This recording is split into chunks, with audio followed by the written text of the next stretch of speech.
Buffalo for several years? Yeah, and he's all class, as everyone knows. I mean, I think that's a big piece of our relationship. Is he's been open, extremely friendly in his approach. And listen, when you're the winningest coach of the Buffalo Bills, and it doesn't always happen in every organization. Sometimes people don't really pull for the coaches that follow them, and he's done nothing but pull for us, pull for me, support me, and our staff, and what we're trying to get done here. So I couldn't be more grateful. Sean, do you have 50 more years of life left? I'd love to know. I would love to know, Sal. If you can, figure that one out, let me know. I remember Marv always used to, when I first, back in the 90s, he would always be running after practice or whatever, and then I know you try and keep yourself in shape too. So, hey, but I wanted to ask you, I guess Vic was telling me he's being recognized at the Hall of Fame this weekend as the oldest living Hall of Famer, I think, at 98. I'm kind of in line with that. I'd want a comment from you. What has he meant, with his Hall of Fame legacy among coaches? How is he, revered, I guess? Yeah, I'll tell you a quick story. So, years ago at the Combine, I was on. Speaking of jogging, I was on the treadmill in the weight room. I think it was one morning or one afternoon, and this is when Marv had come back to the Bills in a different capacity. I believe he was the general manager, and of course I know him as coach, right? So I'm jogging on the treadmill, and who gets up on the elliptical next to me but Coach Levy. And for any coach, let alone a young coach at the time, and then someone who's shared our experience together at William & Mary in terms of with Coach being there years before I was there, and then just his persona, the legend, it precedes him. And so I'd never met him in person, but here he is. I'm thinking I'm jogging on the treadmill, and here's the legend right beside me.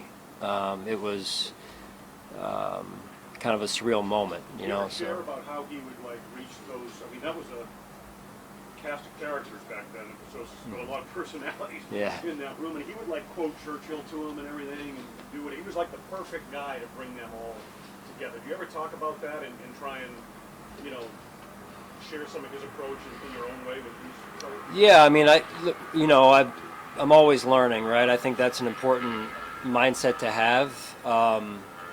Even as late as so Daryl and Steve were over there, and I was just talking with them about kind of how Marv did some things, and I gotta believe, having been around some of that core group when I first got here, and meeting with them and taking some notes on what it meant, and to play in Buffalo, and when this place was really going like it is now, and those early 90 days and years, I got to see firsthand some of the cast of characters and listen to the stories, and then over here a few minutes ago just asked those guys. I said, hey, because they were talking about how Coach did some things, and I said, I got to believe that he picked his battles in some instances there with those guys. When you're talking about having Jim and Daryl, and I mean, he was the right coach for the right team, and he did things the right way, and he still does, and that's why I have so much respect for him. So yeah. Who was faster on the treadmill? I mean, listen. Were you keeping an eye on the pace? He was on the elliptical, and I was on the treadmill, so it wasn't really a fair race, maybe. But again, I was impressed just the type of shape and condition he was in, and that was probably. I mean, I've been here 7 years now. That was probably 10, 12 years ago. I've lost track of time. When he was back as the general manager. So. But when I got off, I shook his hand and said, Coach, I'm Sean McDermott, and we have something in common, having spent some time at William & Mary, both of us. And he was very gracious, very cordial, just like you'd expect. So. Sean, can you give us an update on the injury where Tim Settle's at, Jordan, and if anybody won't go today? Yeah. So Brian will not go. Thompson, I have a list. I didn't get it out. I was focused on Coach Levy here. Settle will give it a go today. We'll see how he makes it through. He's feeling better. Vaughn, obviously, Jordan will not. Tyler will not. Obviously, still all on PUP. Thompson will not. Still dealing with the concussion. Kyron Brown will give it a go. He'd been out with the groin, and then Isaiah Coulter will not. Still working through a knee here. So. Oh, Jordan was a rest day. I thought you were referring to Jordan Phillips or Jordan. Oh, no, Poyer. Yeah, just a rest day. He just had a little bit of a groin. Yeah. Coach, do you anticipate at all maybe seeing Jordan Phillips or Tyler Medikevich, or is that something that will be determined as we go on? Yeah, as we go on. Okay. Yeah, I'm just really that's not a day-to-day conversation. It's more of a every other day check in with Nate and give me an update, see where they're at and how they're doing. We get some clarification. Poyer will practice today. He will. Okay. He will. That was the other day. Jordan was out with the veteran rest day. Yeah. Hey, Sean, what went into Tyrell working with the top team at the last practice? It kind of went Tyrell, then Terrell, and then Balin. But it seemed like Tyrell skipped Balin in that sort of rotation. So what went just really just trying to give reps. Balin's doing a good job, and I think just trying to see a little bit more of those two guys working one day at a time there. We talked to John Butler the other day, and he was saying how he doesn't have a deadline for that CB2 spot, and did mention it's a bit more of your decision. Do you have a deadline there, or is it kind of? You said it might be like throughout the season evaluation, basically. Yeah, we're using code words CB2, CB1, right? Like QB1. What's next? HC1, RB1. Yeah, it's like, hey, what's next, right? So, CB2. You lost me a little bit there. So what? Do you have a timeline I was tied into this this little acronym you're working here. For CB2, do you have a deadline in place? To Joe's question, I know you're going with it with the middle linebacker position. I think it's just it's a matter of time. I don't really have a set date. We don't, and it's really just about. I think you'll know when you know, and you'd like it to be sooner than later for all these decisions, but in fairness to the player in the process, just giving it time to play out. I mean, we're going to have a great opportunity to evaluate as coaches and Brandon with his staff come Friday night in the stadium with the crowd, which will be, putting guys in a position that they haven't been in some time or ever, especially for some of the new players. And that'll be a great opportunity for us to evaluate, but also for our team to grow, because there's going to be some mistakes because it gets stressful in some moments, and we do that intentionally. That stress needs to be handled the right way. That people look at stress as a bad thing, but stress can be used as an opportunity as well to grow. Sean, do those mirror each other? Like the decision, not specifically those positions, but the decisions that you have to make. Do you want to have those kind of at one moment, like, okay, this is who we're rolling with? Or is it, okay, this one we know we can put a bow on, but this one we still need a little bit more time? Yeah, How does that work? yeah. I mean, more like that. More like each they're separate of one another. If it comes together at the same time, then it does. But I think they're really separate of one another. Hey, Sean, do you think, so far what you see, is Taylor Rapp, can we call him maybe a Swiss Army knife type guy? It seems like you've got some plans that really might show off some of his versatility. Can you maybe discuss a little bit about that? Yeah, I mean, he does. He does a lot for us. Extremely smart football player. So I was walking up from working out this morning, ironically enough, and he was one of the players that was early to come down here, and it's every day. His work ethic, his habits,